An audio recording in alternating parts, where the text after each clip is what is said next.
Noite. Uai, não estou te ouvindo.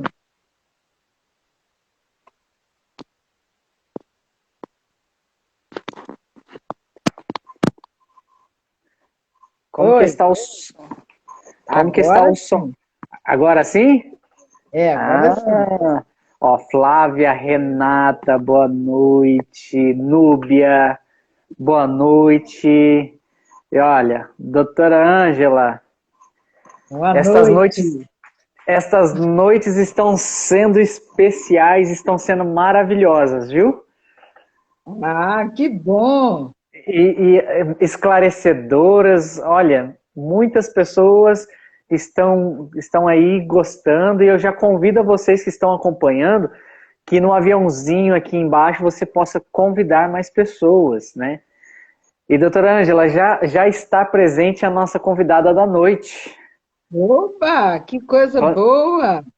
Vou adicionar aqui ela. Ah, Vamos lá. aqui tá frio e também tá frio. Aqui está frio, né? Tem previsão de mais frio amanhã ainda. Nossa. Boa Olha ela noite. aí. Boa noite, estão todos. Boa noite, Marcos. Boa noite, Ângela. Prazer. Boa noite. Prazer todo meu. Tô com frio aí também? Tô com frio aqui também. Boa Nossa, noite, Nadine, tudo bem? Tudo ótimo, Marcos. Obrigada pelo convite. Muito feliz de estar aqui com vocês. E, no- que bom mesmo. e como eu falei para você, nós estamos também hiper mega felizes porque, né, nós vamos conhecer esse trabalho maravilhoso. Eu estou até aqui, ó, gente, ó, eu estou aqui com o site aberto, né, porque ela vai falar do trabalho. Ah, eu também faço parte da comunidade. Que bom, que bacana. Eu fiz o meu teste, né? Mas, bom, ela vai falar sobre esse teste, ela vai falar sobre toda essa movimentação maravilhosa desta comunidade, né? Que é tão linda e que tem sido esclarecedora, né? Que tem trazido ferramentas, gente. Hoje eu mandei uma mensagem para os núcleos regionais de educação aqui da região. Falei, oi, aqui é o Dislexia Paraná. Eu estou convidando todos os educadores, professores para estar presente, porque existe uma ferramenta muito linda e importante que ajuda a família e os educadores, né? Traz esclarecimento. Então, doutora Ângela, olha só, eu estou informando os professores também, tá, doutora Ângela? Ah, muito bem, parabéns. Isso é muito importante. A informação tira a gente do comodismo, não é? Do lugar comum. Sem informação a gente não chega a lugar algum, né, gente? Sim, e eu gostaria que ela se apresentasse, né? Essa pessoa maravilhosa, tão serena. Eu acompanho uma pessoa que também ela é bastante radical, faz alguns esportes, eu vejo que tu tá na praia ali, né? Meu filho fala, olha que legal, pai. Bom, Então, vamos lá. Então, gente, boa noite. Então, a todos que estão nos assistindo, eu sou a Nadine, da Donlexia. E eu tenho algumas coisas. Eu sou mãe. A primeira coisa que eu tenho que dizer é que eu sou mãe. Eu sou mãe de 4 meninas maravilhosas. Uma delas com dislexia, né? E por isso que estou aqui com vocês. Mas a história, assim, contando um pouquinho da minha história, eu trabalhei muito a vida inteira com treinamento, com formação de profissionais, né? E assim, só dando uma paletinha aqui para vocês, aí quando a minha filha, Ana, nasceu, e depois a gente foi caminhando no processo escolar, e a gente, quando a gente descobriu a questão da dislexia, eu acabei estudando muito do assunto e indo muito atrás de entender. E acho que juntei isso com o fato de eu trabalhar sempre com formação de profissionais e quis endereçar isso para trabalhar a formação de professores, e comecei a entender que a questão da dislexia não é uma questão simples, né? Você estava falando, olha, estou falando também para os professores e tal.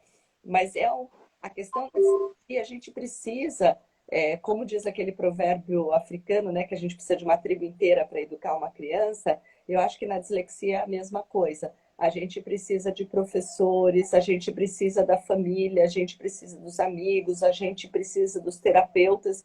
Então, a gente precisa de todo mundo junto para olhar para essa questão e para que essas crianças, ou esses nossos adolescentes e os adultos também, não precisem passar por perrengue, enfim, passar por dificuldades e por sofrimentos, simplesmente porque enxergam o mundo e pensam de uma forma diferente, né?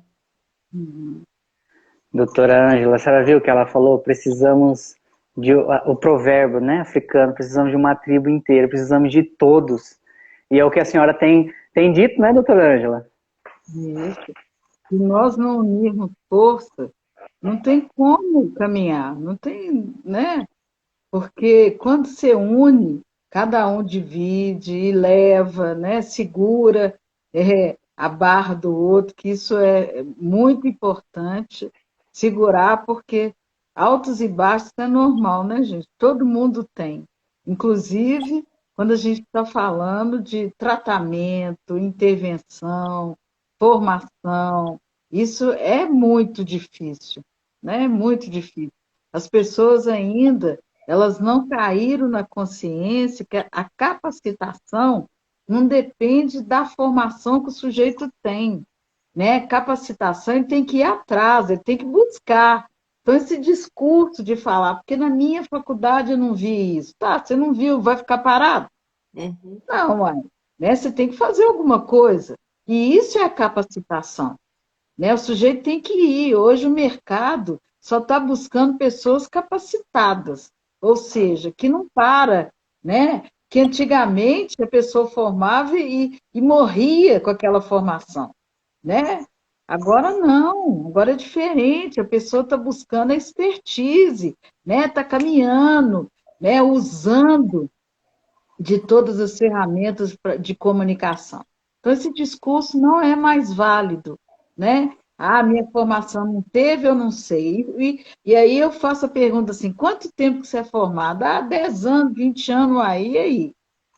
Você não fez mais nada depois disso? Né? Então, esse discurso que as pessoas têm de vitimismo tem que parar. Ainda mais quando se trata de vida, quando se trata de criança, quando se trata de família. Esse discurso tem que parar. O discurso tem que ser: eu não sei, então eu vou correr atrás para saber. Aonde que eu sei? Né? Tanto quando a gente recebe o diagnóstico, a gente não corre atrás. Né? A As gente, associações não nasceram de um correr atrás. e esse nascer, nós já vamos no primeiro caminho, né, para conhecer a história desta comunidade, desta movimentação que esta mulher aí, que hoje a nossa convidada fez, né? Nadine, como surgiu a ideia de formar a Dom Lexia? Então, Marcos, eu vou te dizer, começou com aquela história que eu te falei. Quando eu descobri a dislexia da minha filha, eu obviamente fui muito atrás, bem isso que a Ângela comentou. Não, eu não tinha formação para isso, eu não tinha conhecimento para isso. Então eu fui buscar. E fui buscar entender, fui buscar artigo, fui buscar livro, fui ler, fui conversar com um, conversar com outro. E vi, principalmente, assim, hoje a gente já tem aí 11 anos de história, né, desde quando a gente teve o diagnóstico. As coisas mudaram bastante nessa última década, né? Mas a gente tinha ainda mais dificuldade de encontrar conteúdos bacanas, que fossem fáceis da gente entender, que fossem em português até, que, né? A gente encontra muito material em inglês, a gente encontra pouca coisa em português. Quem no Brasil lê inglês, né? Então, assim, a gente sabe que são poucas pessoas. E quando eu comecei a entender que isso passava por um grupo grande da população, quer dizer, que a gente estava falando de mais de 10% da população, eu entendi que a gente tinha, de alguma forma, que levar esse conhecimento para mais gente. Então, foi surgindo essa ideia de levar esse conhecimento para mais gente, e acho que até muito em função de como eu sempre trabalhei, muito vinculada à tecnologia e tal, para mim tinha que ser digital, né? Num tamanho de Brasil que a gente tem, eu achava que a melhor forma da gente fazer isso era digital. E aí um dia assim, eu escrevi esse projeto e acabei escrevendo num concurso mundial que uma universidade do Vale do Silício, ali da Califórnia, que é a Singularity University, que é bem conhecida pela inovação que ela faz, e fiquei entre os 10 finalistas do Brasil com o projeto. Eu tinha só o projeto no papel, tá, Marcos? Mas aquilo foi um impulsionador absurdo para falar, não, tenho que tirar do papel. E o que era o projeto da Donlexia? Era a gente poder levar para essa comunidade, né, de pais, professores, terapeutas, a gente poder levar conhecimento, né, mas não só conhecimento. Então, a gente entendeu que tinha que ter várias coisas. A gente tinha que levar conhecimento sobre a dislexia e outras dificuldades de aprendizagem, porque a gente sabe que a dislexia também não anda muito sozinha, né? É muito comum ter dislexia e descalculia, dislexia e déficit de atenção, descalculia e disgrafia. Então, assim, a gente queria levar esse conhecimento. A gente queria também ajudar a identificar. A gente acho que é uma coisa da saúde, enfim, demanda toda uma equipe multidisciplinar. Mas como é que a gente ajuda a identificar, né? E o terceiro item que a gente queria trazer é a ferramenta, né? Não adianta a gente dar conhecimento, a gente ajudar a identificar e não dar as ferramentas para que professores, pais e terapeutas também tenham um trabalho facilitado nesse processo de aprendizagem desses nossos alunos e mesmo dos adultos, né? A gente fala muito dos alunos, mas tem tanto adulto aí que está precisando de algum apoio, de caminho, enfim, e de ajuda. Então, assim, a gente olhou muito para essas três coisas, né? Levar o conhecimento, ajudar a identificar e entregar ferramentas que pudessem ser úteis, né? E até nessas formações, eu quero resgatar uma fala da Ângela. A Ângela falou muito dessa coisa de a gente não pode ter essa desculpa de que na nossa formação, né, quando a gente fala com professores, principalmente, na minha formação eu não tinha nada sobre dislexia.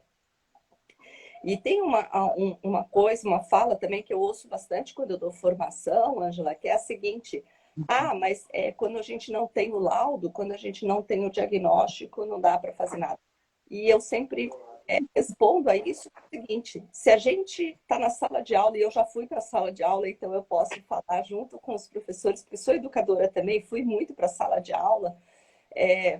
Quando a gente vê um aluno que não está avançando, não interessa se ele tem laudo, se ele não tem laudo, ele não está avançando no processo dele de aprendizagem. E se ele não está avançando, eu tenho que descobrir qual é a portinha que eu tenho que abrir para ele poder aprender. Né? Se não é aquela que eu estou usando, ele tem alguma portinha que vai funcionar.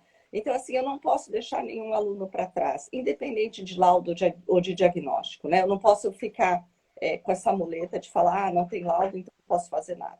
A gente pode fazer, sim, sempre. Né? Isso mesmo. Eu falo pra caramba. Inclusive, a gente trabalha com risco de, né? Então, não é o laudo de, é o risco de. Então, a gente tem como caminhar com o sujeito. Os sinais estão lá, né? Exato. Você até falou, né, desse... Boa noite. De nenhum aluno ficar para trás, né? Foi o que aconteceu e ela está aqui na live, a professora... E nós temos aqui em casa um grande carinho por ela, e eu vou falar o nome dela, professora Nair Cabral Lima, né, professora que teve um grande carinho pelo Davi, né, chamou a gente com todo carinho, teve carinho com ele.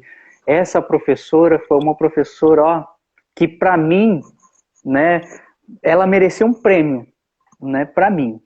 Né? Não é só porque ela cuida, mas é pela empatia que ela teve com o Davi, ela teve com todos os outros alunos, né? Então essa professora, para mim, se eu tivesse que dar um prêmio para ela, eu dava um prêmio agora para ela, né? Professora Nair, um grande abraço, um beijo, obrigado por sempre estar acompanhando as lives, né? Então, e ela encontrou a minha esposa e disse assim: as lives que vocês estão fazendo está sendo muito esclarecedora para mim. Então, doutora Ângela, Nadine, olha a responsabilidade que nós estamos carregando. Né? Bom, vocês tiram de letra, né? Eu sou só um pai que estou aprendendo com vocês, né? E Nadine, como foi o objetivo, como foi o objetivo inicial da Donlexia? Então, a gente começou querendo levar essas coisas, né? Então, levar conhecimento, ajudar nessa identificação e trabalhar com algumas ferramentas. E aí a gente achou que a primeira coisa que a gente deveria fazer, e foi a primeira coisa que a gente fez, é o jogo que a gente conhece, que são as letras, que é um joguinho online. Então, assim, a gente quis trazer, a gente olhou para assim, quando que as dificuldades começam? Quando que realmente a dislexia começa a incomodar ou dar uma atrapalhada na vida de quem tem dislexia, né? Naquele momento do início da alfabetização. Então, quando eu começo o processo de alfabetização, e aí eu tenho uma dificuldade nesse processo, e isso acaba atrapalhando toda a vida de escolar daquelas pessoas. Então, a gente estudou bastante e foi entender que método fônico, enfim, que a gente trabalhar a consciência fonológica eram coisas importantíssimas, fundamentais para quem tem dislexia. E eram coisas que a gente foi ler muito os alfabetizadores de renome, né, aqueles alfabetizadores conhecidos, e a gente entendeu que, assim, para aquela criança que não tem uma dislexia ou não tem algum outro tipo de transtorno, a consciência fonológica, ela também ajuda bastante. Então, ela não faz mal para nenhuma criança. Agora, para aqueles que têm alguma dificuldade, ela é fundamental, ela é muito importante de ser trabalhada. Só que, como a Angela falou, não está lá no currículo da pedagogia, então os professores não têm tanto contato com isso inicialmente, né? E mais do que isso, assim, é uma coisa normalmente tida como chata, difícil da gente passar para os alunos, não fica uma aula tão interessante. Então, a gente resolveu transformar esse trabalho de ativar a consciência fonológica num jogo online, que daí é muito o mundo dessa criançada, né? Então, é um joguinho, então a criança vai